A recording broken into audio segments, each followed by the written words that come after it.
자, 계속해서 사도행전을 살펴보고 있는데요. 제가 사도행전을 얼마 동안 살펴봤나 한번 헤아려 보니까 약 한 3년여 지금 사도행전을 본문으로 말씀을 함께 나누고 있습니다. 사도행전이 막바지에 다다르면 다다를수록요, 무언가 좀 아름답게 마무리하고 싶다라는 욕심이 제 안에서 생겨나기도 하지만 여러분, 이 사도행전을 계속 살펴보는 동안에 이미 하나님께서 우리 심령에 역사하셨고, 또 지금도 오늘도 역사하실 것이고, 또 우리가 천국 가는 그날까지 하나님이 바울에게 역사하셨던, 베드로에게 역사하셨던, 그 초대교회 성도들에게 역사하셨던 그 성령님의 강권적인 능력이 이 말씀을 통해 저와 여러분 삶을 이끌어 가게 될 줄로 믿습니다. 자, 이제 한두 차례 이제 설교가 남아 있는 것 같습니다. 오늘 이 사도행전 말씀을 통해서도 하나님께서 오늘을 살아가는 하늘 백성인 저와 여러분들에게 어떤 교훈을 전달하기를 원하실까? 우리 본문의 내용을 함께 깊이 묵상하면서 하나님의 교훈을 우리 삶과 심령에 새겨 나갈 수 있게 되기를 소망합니다. 자, 먼저 16절 말씀 다시 한번 살펴봅니다. 16절입니다. 우리가 로마에 들어가니 바울에게는 자기를 지키는 한 군인과 함께 따로 있게 허락하더라. 자, 여러분, 로마 황제에게 상소한 미결수의 경우에는요, 보통 그것까지 호송한 호송 책임자가 이제 황제에게 상소한 그 미결수를 다루는 황제 근위대장에게 그 신변을 인도하도록 되어 있었습니다. 자, 그러면 저 가이사랴로부터 바울과 그의 일행을 지금 여기 로마까지 호송해온 백부장 율리오의 책임은 여기까지였습니다. 자세한 이름은 밝혀지진 않지만 황제 직속 부대의 근위대장이 이 바울의 신병을 인도받아서 황제를 향한 재판, 그 상소 재판이 열리는 그날까지 그를 책임지고 보호 관찰해야 했습니다. 자, 그러면 통상적으로요, 이 당시 황제에게 상소한 미결수를 그동안 대기시킬 때는요, 이 황제 근위대장의 감옥이라고 불리는 프레토리움이라는 장소에서 이 미결수들을 보호하고 그곳에 구금시켜 두었습니다. 그런데 바울의 경우는 이 근위대장이 그렇게 하지 않거든요. 한 셋집을 얻어서 따로 지낼 수 있도록 배려를 해 주었습니다. 자, 그러면 왜 그럴까? 인간적인 관점에서 한번 그 이유를 찾아보기를 원합니다. 한 두 가지 정도 이유를 찾을 수 있을 것 같아요. 첫 번째는요, 이 로마 총독 베스도가 황제에게 상소를 올리면서 보고서를 작성했죠. 그 보고서의 내용이 이 사람이 그닥 흉악한 중범죄자는 아니구나, 모범수구나, 그 보고서를 보고 그에게 호의를 베풀었을 수도 있고, 또 이 바울의 신병을 인도한 율리오의 전언, 그러니까 이 율리오가 바울의 신병을 인도하면서 이 사람과 함께 몇 달을 지내보니까요, 이 사람이 그렇게 나쁜 사람은 아닌 것 같아요. 부디 이 사람을 좀 잘 좀 돌봐주세요, 이렇게 부탁해서 이 근위대장이 그를 감옥이 아닌 따로 군인과 함께 지낼 수 있도록, 상대적으로 자유롭게 지낼 수 있도록 그렇게 배려를 해 주었다라고 생각할 수 있습니다. 자, 여러분, 그런데 이건 인간적인 관점이고요, 하나님 나라의 관점에서 다시 왜 바울에게 근위대장은 이 호의를 베풀었나를 한번 생각해 보시길 바랍니다. 하나님께서 바울을 로마에 보내신 목적은요, 그의 입술을 통해 예수 그리스도의 복음을 전하게 하려는 것 아닙니까? 그러면 그 감옥에 갇혀 있어서는 그 상대가 그 복음을 전할 기회가 제한될 수밖에 없지만, 보다 자유로운 곳에서 지내다 보면은, 여러분 계속 살펴볼 테지만 바울이 로마에 머무는 2년 동안에 군인들이 계속 바뀌었습니다. 그 군인들을 대상으로 복음을 전했고요, 그를 찾아오는 많은 로마 그리스도인, 로마의 사람들, 귀부인들을 대상으로 그렇게 복음을 전해 로마가 복음하다는 초석을 놓았습니다. 무슨 말일까요? 근위대장이 바울에게 이유 없이 호의를 베푼 것이 아닙니다. 하나님께서 그 근위대장의 마음을 움직이셔서 바울을 따로 자유롭게 지낼 수 있도록 배려, 조치해 주셨다는 것, 여러분 다시 말씀드립니다. 하늘나라에 속한 하늘 백성인 저와 여러분들에게 우연이라는 존재하지 않습니다. 모든 것이 하나님 손안에 있고 모든 것이 하나님의 인도하심과 하나님 섭리 안에 달려있다는 사실, 여러분 그 섭리에 하나님께 우리 인생을 내어 맡길 때 우리의 삶이 더 편안해지고 더 복되는 줄 믿으시길 주님의 이름으로 축복합니다. 자, 30절 말씀을 보시면은요, 제가 앞서 셋집을 언급했는데 30절 말씀이 이렇게 기록됩니다. 30절입니다. 바울이 온 이태를 자기 셋집에 머물면서 자기에게 오는 사람을 다 영접하고. 자, 여기 셋집, 여러분 영어로 번역하니까요 rented house, 이 셋집을요 우리가 성경을 그냥 이렇게 읽으시다 보면 저와 여러분들이 지금 사용하고 있는 전셋집으로 착각, 오해하실 우려가 있습니다. 여러분 이 중에도 자가 사시는 분들 하나님이 복 주신 줄로 믿습니다. 전세 사시는 분도 계실 수 있는데요, 여러분 우리가 거주하는 전세 그래도 꽤 쾌적하고 살만한 그런 조건 아닙니까? 과연 바울도 로마에서 이런 편안하고 안락한 생활을 즐겼을까? 여러분 역사학자들의 말에 따르면 그렇게 생각되지가 않습니다. 바울이요 전셋집을 구할 만큼 그렇게 경제적으로 여유가 있지 않았습니다. 바울이 로마에 머무는 동안 그는 경제활동을 할 수 없었기 때문에 로마에 있는 그리스도인들, 그리고 빌립보서 4장의 말씀에 근거하면 각 곳에서 보내주는 선교 헌금으로 그 로마 생활을 지속할 수 있었거든요. 그러면 여유 있고 넉넉하게 좋은 전셋집을 얻어서 편안하게 지낼 만한 환경은 아니었던 거예요.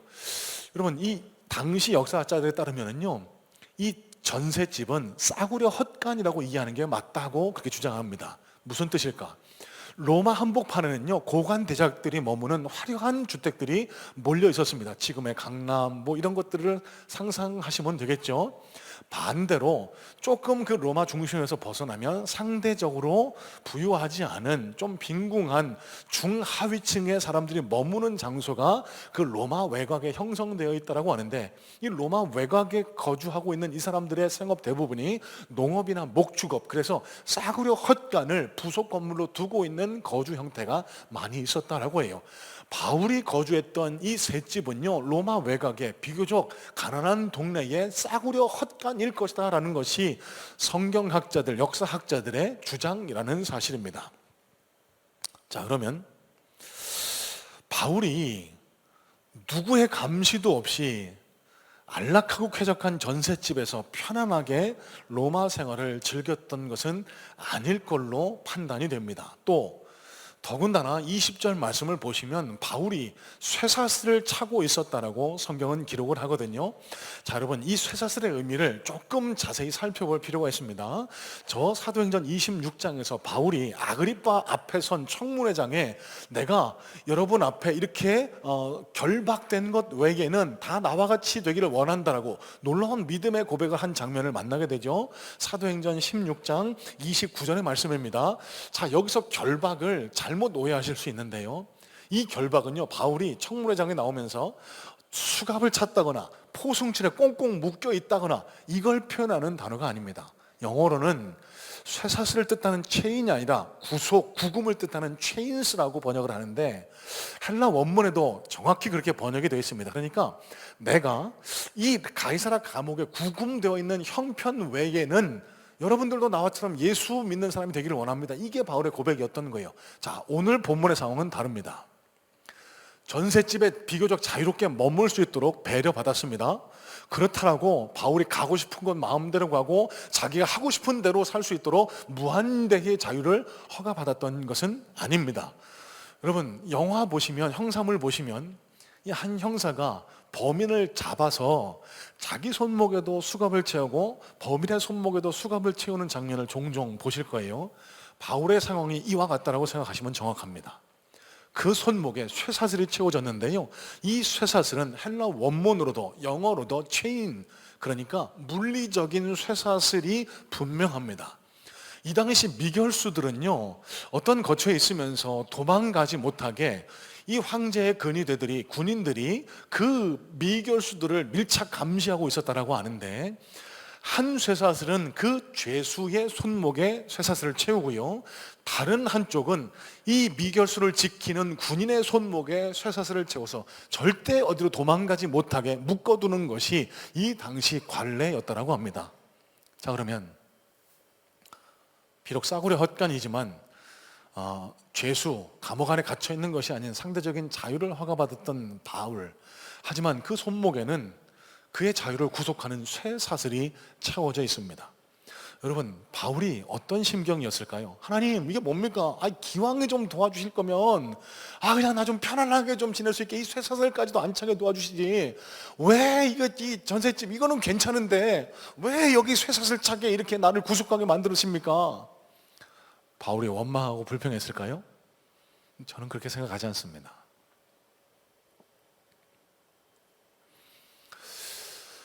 여러분, 바울 손목에 채워져 있는 이 쇠사슬이 어떤 의미를 가지고 있는지 우리 앞서도 제가 잠깐 언급을 했죠. 사람의 눈으로 볼 때는 그의 자유를 올가매는, 그의 삶을 불편하게 하는 쓸데없는 구속, 체인에 불과하지만 영안을 열고 하나님의 눈으로 다시 한번 이 바울 손목에 채워져 있는 쇠사슬을 해석하고 바라볼 수 있게 되기를 바랍니다. 자, 여러분, 바울이 지금 어디에 있죠? 드디어 로마의 한복판에 도착한 겁니다. 미결수 신분으로 황제 재판을 눈앞에 두고 있습니다.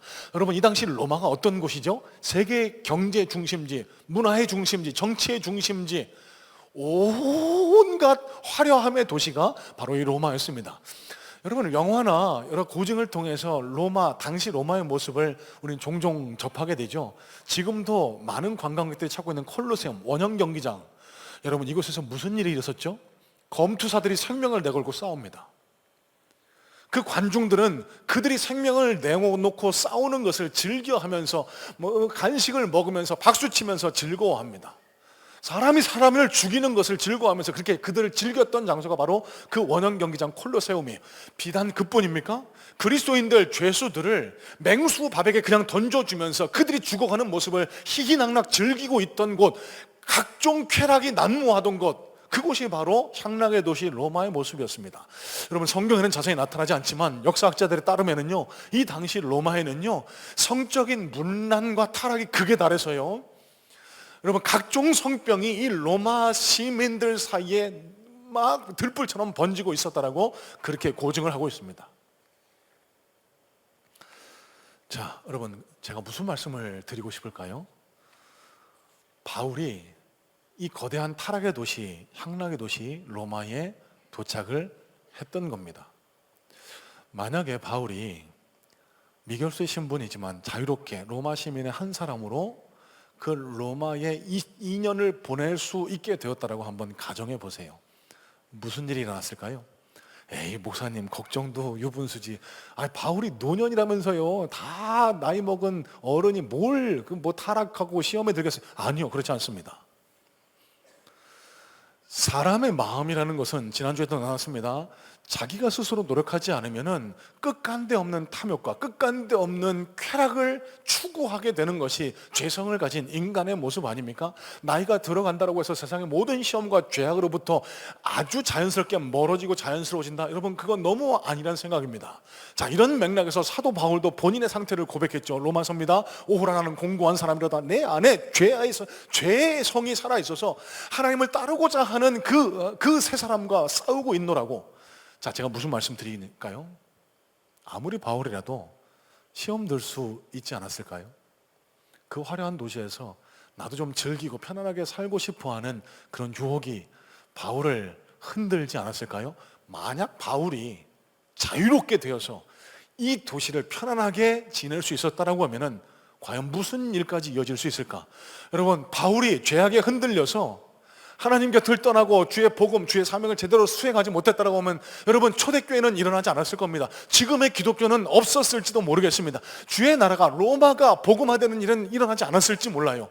자, 여러분, 이런 관점에서 바울 손목에 채워진 그 쇠사슬의 의미를 다시 한번 해석해 보시길 바랍니다. 여러분, 바울 손목에 채워진 이 쇠사슬은요, 바울을 그저 괴롭게만 하고 바울을 힘들게만 하는 그런 삶의 수갑 같은 그런 의미가 아니고요, 바울을 주께 더 가까이 묶어두게 하는, 바울을 시험과 유혹으로부터 보호하기 위한 하나님께서 채워주신 은혜의 쇠사슬이었다라는 사실입니다. 복음주의 설교자 폴 워셔라는 목사님이 계십니다. 이분이 제가 수학했던 미국의 남침래 신학교에서 공부하셨던 분이기도 한데, 이분이 굉장히 선명하게 복음을 제시하는 설교자로 많은 설교자들의 도전을 안겨주고 있는 분입니다. 이분이 야곱과 에서에 관한 내용을 설교하면서 이런 시각을, 이런 해석을 던져줬습니다. 여러분, 야곱과 에서 이야기 아시죠? 팥죽 한 그릇으로 동생이었던 야곱이 형 에서의 장자권, 그러니까 장자의 권리를 뺏어옵니다. 그것 때문에 도망치게 되죠. 자, 여러분, 하나님께서 야곱을 장자로 세우셨어요. 그래서 믿음의 조상이 되게 하셨습니다. 에서의 이름은 더 이상 등장하지 않고 야곱의 후손들로 인해서 예수 그리스도가 오시는 그 믿음의 족보가 완성이 되죠. 자, 그러면 에서는 벌 받았을까요? 여러분, 세상의 눈으로 볼 때 에서는 벌 받은 사람이 아니에요. 저주받은 사람이 아닙니다. 에서가요, 큰 민족을 이뤘습니다. 에서가요, 권력자가 됐어요. 에서가요, 큰 부자가 됐습니다. 동생이 나중에 다시 재회할 때, 20년 만에 재회할 때 그에게 예물을 주니까 나 필요 없다고 할 만큼 큰 재물을 모은 사람이 되었어요. 권력도 있었습니다. 수많은 이들이 그를 따릅니다. 리더가 됐어요. 자, 그러면 여러분 어떻게 생각하세요? 에서가 벌 받았을까요? 하나님 복을 받은 것처럼 느껴지시죠? 여러분, 그 인간적인 시각을 벗어나서 한번 바라보시길 바라요. 하나님이 에서를 어떻게 심판하셨을까요? 하나님이 에서를 어떻게 벌 주셨을까요? 그 장자의 권리를, 하나님 나라의 권리를 내팽개친 팥죽 한 그릇에 바꾸어버린 에서를 어떻게 심판하셨을까요? 하나님은 에서를 그냥 내버려 두셨습니다. 주목하셔야 될 것은 에서 인생에 단 한 번도 하나님의 개입하심이 나타나지 않아요.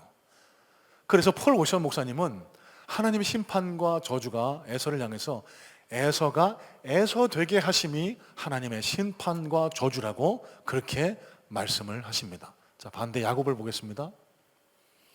야곱의 삶을 보세요. 얼마나 굴곡집니까? 이 장자의 권리를 소망했던 것, 여기 장자의 권리는 하나님 나라 자녀 되기를 소망하는 그것을 의미합니다. 장자의 권리를 빼앗았다는 것 때문에 집에서 쫓겨납니다. 20년 동안 타지살이를 합니다. 그 욕심 때문에 아내를 얻기 위해서 14년 동안 무료 봉사하게 됩니다. 자기보다 더한 라반 외삼촌을 만나서 그에게 속고 또 속는 일을 반복하게 됩니다. 이제 20년이 지나서 이제 좀 안정이 됐다 싶어서 가나안으로, 고향으로 돌아오려고 하는데 형 에서가 나를 죽이려고 쫓아온대요. 두렵습니다. 불안합니다. 너무 마음이 힘듭니다. 그래서 잠을 자지 못하고 야복 나루에 나가서 하나님께서 보내신 하나님의 천사와 밤새도록 씨름합니다. 그 천사가 야곱을 꺾지 못하니까 그 환도뼈, 엉치뼈를 부러뜨려서 이 20년 만에 고향으로 돌아가는 길 온전하게 걷지 못하고 쩔뚝쩔뚝거리면서 그렇게 고향 가나안을 향해 가고 있어요. 여러분, 야곱이 실패한 사람입니까? 야곱의 인생의 곡절을 보시고 야곱이 하나님으로부터 복을 받지 못했다라고 생각을 하실까요? 아니요, 그렇지 않습니다. 여러분, 야곱이 누렸던 가장 큰 복은요, 야곱의 일생 곳곳에 하나님이 개입하셨다는 사실입니다.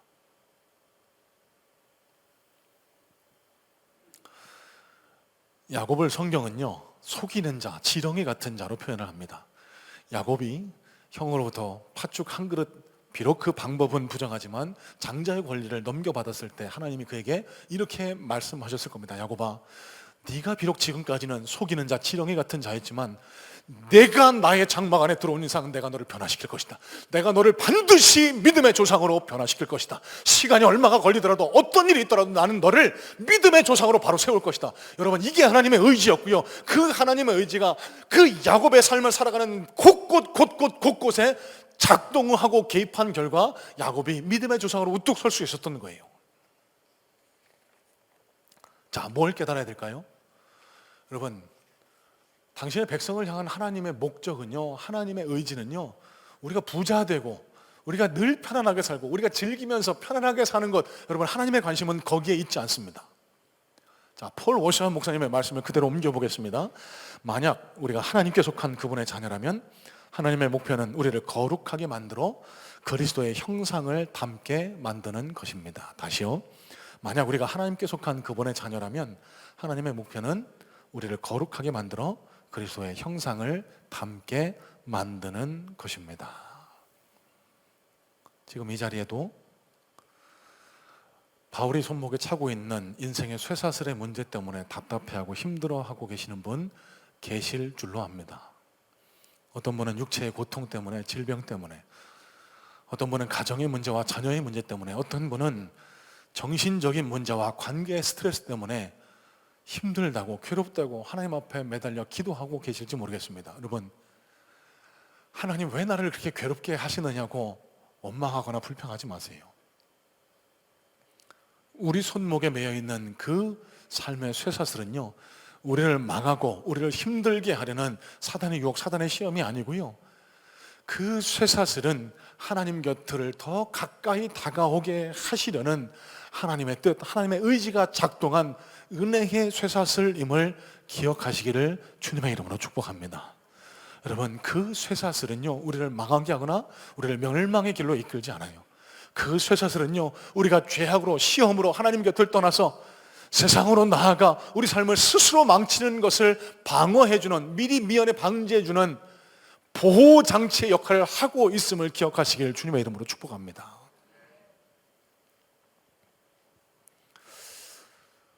말씀을 준비하면서 제 삶을 묻고 있는 쇠사슬은 무엇일까도 한번 묵상을 해봤습니다. 저는 목사라는 타이틀이 제 손목에 매어 있는 쇠사슬 같아요.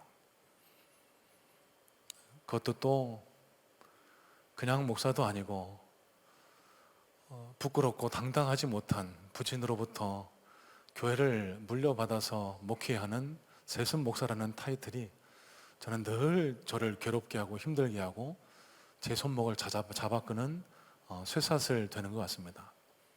제가요, 어디 가서 나서는 거 되게 좋아하거든요. 리더 되는 거 되게 좋아해요. 반장, 회장, 동창회장, 저 그거 어느 모임 가든지 제 차지, 제 몫이었습니다. 근데 저는 어떤 명함이나 어떤 직함도 더 이상 갖지 않습니다. 목사님들이 모여있는 자리에서 제가 제 얼굴을 내세울 만한 그런 자격이, 그런 공로가 없음을 제가 스스로 인정하기 때문에 늘 목사님들이 모여있는 곳에서 저는 낮은 자예요. 약한 자예요. 하나님 앞에 좀 마음이 좀 불편할 때가 있습니다. 원망스러울 때가 있습니다. 하나님, 제가 그 세상에서 좋은 직업, 많은 물질로 하나님께 헌신할 수도 있는데 왜 나를 이 부끄러운 자리로 부르셔서 옴짝달싹 못하게 이 교회에 매여서 살아가게 왜 이렇게 답답하게 저를 묶어 놓으셨습니까? 여러분, 오늘 말씀을 통해서 제 손에 매어 있는 쇠사슬을 다시 바라보니까요, 하나님께서 죄악 가득한 제 심령을, 세상을 좋아하고 나대기 좋아하고 잘난 체하기 좋아하는 저를 하나님께로 메어놓기 위한 은혜의 쇠사슬이었다는 사실을 다시 한번 깨닫게 됩니다. 하나님 앞에 얼마나 감사한지 몰라요. 하나님 앞에 얼마나 감사한지 몰라요.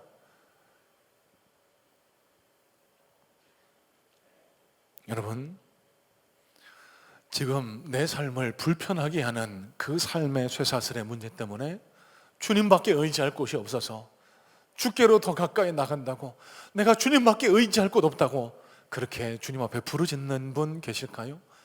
여러분, 우리를 불편하게 하고 우리를 어렵게 하는 우리 손목의 그 쇠사슬은요, 하나님께서 우리를 사랑하시기 때문에 당신 가까이로 더 가까이 이끄시기 위한 은혜의 쇠사슬임을 기억하시고, 여러분, 그 자리에서 하나님과 더 깊은 교제의 기쁨을 누리는 귀한 은혜가 있기를 주님의 이름으로 축복합니다. 여러분, 그럴 때 우리의 믿음이 날로 날로 성장해가고 하나님을 알아가는 기쁨을 더 충만하게 누리는 그런 복된 성도, 그리스도인이 되어갈 줄로 믿습니다. 자, 이어지는 말씀 17절 말씀도 살펴봅니다. 17절입니다. 사흘 후에 바울이 유대인 중 높은 사람들을 청하여 그들이 모인 후에 이르되, 자, 여러분, 로마의 싸구려 헛간을 숙소로 정한 바울이요, 사흘 후에 로마에 있는 높은 사람들, 유대인 중 높은 사람들 초청해 그 숙소에서 이야기, 환담을 나누게 됩니다. 자, 여기서 두 가지 문제점을 좀 해결하고 넘어갔으면 좋겠습니다. 목사님, 바울이 좀 예의가 없는 것 같아요. 왜 그럴까? 여러분, 바울을 영접했던 사람들이 있지 않습니까? 지난주에 나눈 말씀인데요, 바울이 로마에 도착했다는 소식에 저 로마의 외향 보디올 그곳까지 나와서 영접했던 로마의 그리스도인들, 그것뿐입니까? 로마에서 걸어서 이틀길 3일길이 걸리는 아비오 광장과 트리스타베르네까지 나와서 바울을 환영하고 바울을 안내해 주었던 그 로마의 그리스도인들, 여러분, 우리가 인간적인 정으로 따지면은 이 사람들 자기를 위해서 헌신해주고 자기를 위해서 마중 나와준 이 사람들을 먼저 좀 식사라도 대접하고 시간을 보내는 게 마땅한 인지상정 아닐까요? 그런데 유대인 중 높은 사람들을 불러서 초청해서 이야기를 나눴대요. 여러분, 생략되어 있어서 오해할 수 있는데요, 2세기 말 소아시아의 한 장로가 기록한 것으로 전해지는 성경의 외경입니다. 바울 행전이라는 책이 있어요. Acts of Paul이라는 책이 있는데요, 이 바울 행전에 따르면은요, 이 로마에 도착한 바울이 제일 먼저 한 것은 이 로마의 그리스도인들과 시간을 보내는 것이었다라고 기록이 되어 있다라고 합니다. 자, 무슨 얘기일까요? 생략이 되어 있어서 그렇지 바울이 무슨 수로 로마 외곽에 셋집을 얻었을까요? 싸구려 헛간이지만 이 거처를 어떻게 빨리 얻을 수 있었을까요? 여러분, 로마에 있는 그리스도인들의 도움 때문이지 않았겠습니까? 그러면 바울은 이 3일 동안 뭘 했을까? 자기를 도와준 그 로마의 그리스도인들과 3일의 시간을 보냈을 거예요. 높은 사람들 먼저 초청했다? 오해입니다. 또 왜 유대인 중 높은 사람을 초청했을까? 바울이 자기 이 변호를 맡기려고 자기가 좀 이 황제에 대한 재판을 진행하는데 자기에 대한 판결을 좀 유리하게 이끌어내려고 이 높은 사람들에게 청탁하려고 높은 사람들을 부른 거 아닐까? 여러분, 오해입니다. 이 당시 로마에 거주하던 유대인들 대부분은요, 하층민이었습니다. 여러분, 로마에 있는 유대인들 대부분 낮은 계급의 낮은 직위를 갖고 있던 하층민이었고요, 개 중에 아주 극소수입니다. 개 중에 로마 주류에 편입한 사람이 가끔 있기는 하지만 대다수의 유대인들은 로마 사회 하층민으로 지냈다라고 역사학자들은 증언합니다. 자, 그러면 이 높은 사람들은 사회적으로 높은 사람, 바울 재판에 영향을 미칠 만한 그런 사람이 아닌 거예요. 유력 인사들을 불러서 내 재판을 유리하게 이끌려고 했다, 이게 아니고, 여기 유대인 중 높은 사람은요, 유대교 지도자들을 의미합니다. 바울이 세 차례에 걸쳐 전도 여행을 하면서 바울이 취했던 선교 전략이 있죠. 가는 곳마다 유대인의 회당을 먼저 찾아갔습니다. 그래서 그 유대인의 회당을 통해서 그 리더들을 먼저 만나 그들을 통해 복음이 전해지게 했거든요. 여기 로마에서는 싸구려 헛간에 이 셋집에 매여 있습니다. 활동이 자유롭지가 않아요. 그래서 이 유대인의 리더들을 자기 거처로 불러서 그들로부터 복음이 전해질 수 있게끔 똑같은 행동을, 똑같은 전략을 취했던 거예요. 자, 17절로 19절의 내용은요, 바울이 자기 변명을 하는 내용입니다. 이 유대교 지도자를 불러놓고요, 내가 이 로마에 온 이유는, 로마 황제에게 상소한 이유는 여러분들과 같은 동족인 이 유대교 지도자들, 대제사장의 무리들을 고발하는 게 아니다. 여러분, 지난 2년 동안 가이사랴에서 재판받았습니다. 벨리스 총독과 베스토 총독의 일일까지 재판을 받았는데요, 죄가 없는 게 밝혀져요. 근데 놓아주지 않습니다. 오히려 40명의 암살단을 결성해서 바울을 죽이려고 해요. 어쩔 수 없이 내가 황제에게 상소하는 방법밖에 없어서 내가 이곳에 온 것이지, 내가 여러분들과 같은 동족인, 같은 동족 유대교 대제사장의 무리를 고발하기 위해서 내가 상소한 건 아니다. 오해를 풀기 위한 발언을 하고 있는 겁니다. 그러면서 20절에 오늘 말씀의 두 번째 포인트, 가장 중요한 말씀이 기록되고 있습니다. 자, 20절 제가 세번역 성경으로 한번 읽어보겠습니다. 이런 까닭으로 나는 여러분을 뵙고 말씀드리려고 여러분을 오시라고 청한 것입니다. 내가 이렇게 쇠사슬에 매여 있는 것은 이스라엘의 소망 때문입니다. 여러분, 여기 이스라엘의 소망이라는 단어에 주목해 보시길 바랍니다. 여러분, 여기 바울이 말하고 있는 이스라엘의 소망이 뭘까요? 메시아, 예수 그리스도에 대한 소망입니다. 자, 여러분, 이 이스라엘에 대한 소망 때문에 내가 이 쇠사슬에 묶여 있다라고 증언하는 거예요. 여러분, 그런데 내 소망이라고 하지 않습니다. 이스라엘의 소망이라고 합니다. 여러분, 유대인들 누구나 다 메시아에 대한 소망을 가지고 있습니다. 그런데 왜 내가 이 쇠사슬에 매여 있느냐? 여러분과는 다른 소망, 유대인들이 다 갖고 있는 메시아의 소망과는 다른 메시아에 대한 소망 때문에 내가 이 쇠사슬에 묶여 있습니다라고 설명을 하는 거예요. 자, 그러면 중요한 말씀의 포인트가 여기입니다. 왜 유대인들이 가진 메시아에 대한 소망과 바울이 가진 메시아에 대한 소망이 달랐을까? 여러분, 지금도 그렇지만 이 당시 유대인들은요, 나사렛 예수, 바울이 전하는 메시아를 받아들이지 않습니다. 이 유대인들도 메시아를 갈망하고 있었는데요, 그들이 원했던 메시아는 철저히 현세적인 메시아입니다. 로마의 압제로부터, 이 식민 통치로부터 구원해 줄 메시아, 그래서 우리에게 경제적인 번영과 풍요를 안겨다 줄 메시아, 그래서 내가 원하는 것들을 다 이루어질 그 하나님의 분신, 그래서 이 메시아는요 나사렛 예수처럼 오시면 안 됐습니다.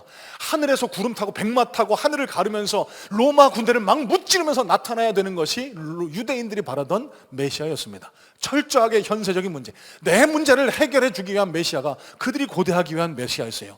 바울도 똑같은 메시아를 고대하고 있었죠. 그래서 나사렛 예수가 메시아라고 주장하는 그리스도인들을 잡아 감옥에 가두기 위해서 다메섹으로 가는 도중에 예수님의 음성을 만나게 됩니다. 그리고 그의 메시아관이 확 바뀌게 됩니다. 내가 소망해야 할 메시아는 그 메시아가 아니구나. 나사렛 예수가 나의 죄를 대신 지시고 십자가에 달려 돌아가셨고, 나의 죄와 사망의 문제를 완벽히 해결하시기 위해 3일 동안 죽으셨다가 무덤의 권세를 깨뜨리시고 부활하신 메시아. 여러분, 유대인들에게 부활이라는 얘기는 유대교를 모독하는 겁니다. 그들이 소망하던 메시아는 하나님의 분신, 죽으실 수가 없는 분이었기 때문에 부활도 있을 수가 없는 일이었어요. 하지만 나사렛 예수는 죽으셨거든요. 부활하셨다는 이 부활의 예수님을 만난 바울에게 메시아에 대한 소망이 완전히 바뀌었던 겁니다. 이 현세에서 내가 잘 먹고 잘 살고 편안하게 살고 경제적으로 풍요하고 번영하고, 여러분, 이게 메시아를 소망하는 게 아니라 참된 구원의 메시아는 우리의 죄의 문제, 영혼의 문제를 해결하기 위해서 육신을 입고 이 땅에 오셨다가 십자가에 달려 돌아가셨고 3일 만에 부활하셔서 하나님 보좌 우편에서 지금도 우리를 위해서 기도하고 계신다. 그게 우리가 소망해야 될 메시아다. 바울이 이걸 유대교 지도자들에게 전하고 있는 거예요. 이 모습을 머릿속으로 한번 그려보시겠습니까? 로마의 외곽 지역에 가난한 싸구려 헛간에서 손목에 쇠사슬을 차고 있는 바울이 빈궁한 로마의 유대교 지도자들을 불러놓고 내가 이 메시아를 소망하고 있습니다 라고 지금 증언을 하고 있습니다. 여러분, 바울의 모습이 초라해 보입니까? 바울의 모습이 비굴해 보이세요? 아니요, 저는 그 누구보다 당당해 보이는데요. 이 바울 때문에 로마가 복음화됐고 지금 저와 여러분이 이 자리에 모여 앉아 예배할 수 있다는 사실을 아실까요? 이재철 목사님의 책을 읽다가 이런 대목을 접하게 됐습니다. 이 교회의 100주년 기념교회 구역 모임인데, 저희 교회로 말하면 셀 모임이겠죠. 이 구역 모임에서 한 80세 되신 어른 성도님 한 분이 자기의 이야기를, 지나온 신앙의 이력을 간증하셨대요. 간증하기에 앞서서 내가 제일 좋아하는 찬송가가 오늘 앞서서 우리가 함께 불렀던 찬송가 549장 내 주여 뜻대로 행하시옵소서라고. 이분이 어린 시절 아버지를 여였답니다. 1950년 6월에 어느 날 밤에 북한군의 남침으로 포탄으로 쾅쾅쾅쾅 서울이 혼란에 빠졌을 때 아버지께서 갑자기 가족들을 불러 모으셨대요. 그러더니 예배를 드리자고 가정 예배를 시작을 하셨답니다. 그러면서 이 아버지가 이 모여있는 자녀들, 그 가족들에게 이렇게 얘기하셨답니다. 이제 우리가 더 이상 할 수 있는 건 없다. 사람이 할 수 있는 건 없으니 하나님께 모든 걸 맡기자. 그러면서 고백하셨던 찬송이 바로 찬송가 549장이었다는 겁니다. 자, 내 주여 뜻대로 행하시옵소서. 온 몸과 영혼을 주께 드리니 이 세상 고락관 주 인도하시고 날 주관하셔서 뜻대로 하소서.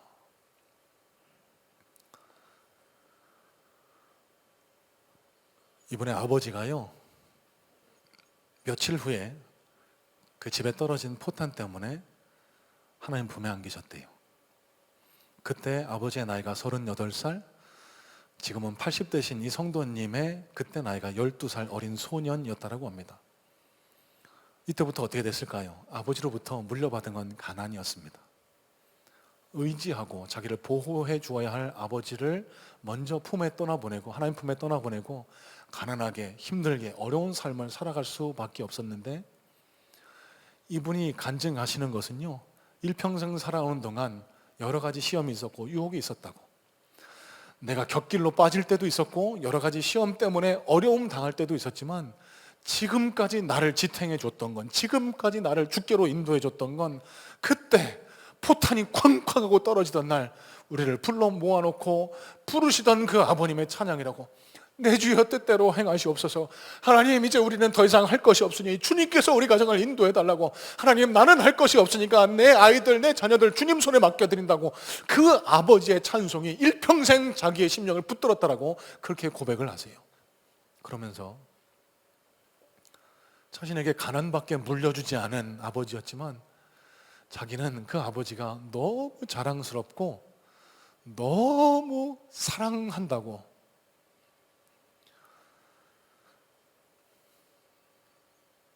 여러분, 저와 여러분은 우리 사랑하는 자녀들에게 뭘 물려주기를 소망하고 계실까요? 세상이 미쳐 돌아가는 것 같습니다.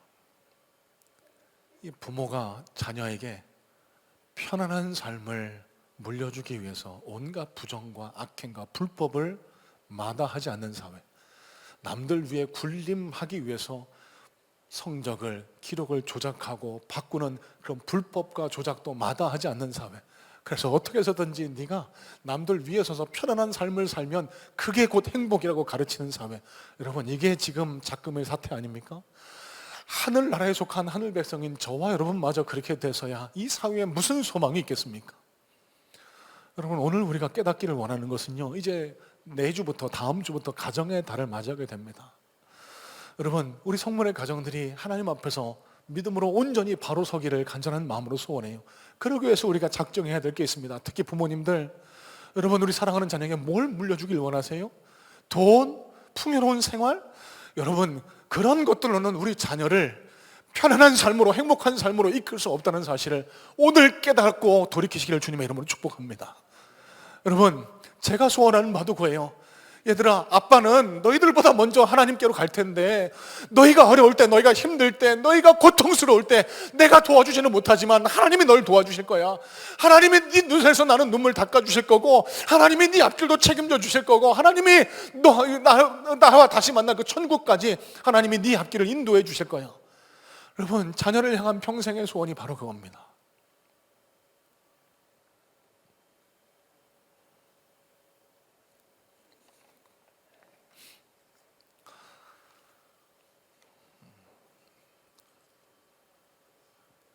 여러분, 우리는 경제적으로 빈궁하면 주눅들기 쉬운 연약한 존재입니다. 자녀에게 뭐 물려줄 게 많이 없으면 미안해지고 할 말을 하지 못하는 것이 연약한 인간의 모습 아닙니까? 왜 그럴까요? 세상의 부귀영화를 물려주기 위함이 우리의 목적이기 때문은 아니겠습니까? 여러분, 내가 지금 어렵다고, 내가 상대적으로 좀 빈궁하다고 주눅들지 마세요. 저와 여러분 심령 위에 그 세상 무엇보다 소중한 보화가 담겨 있다는 사실을 기억하시길 주님의 이름으로 축복합니다.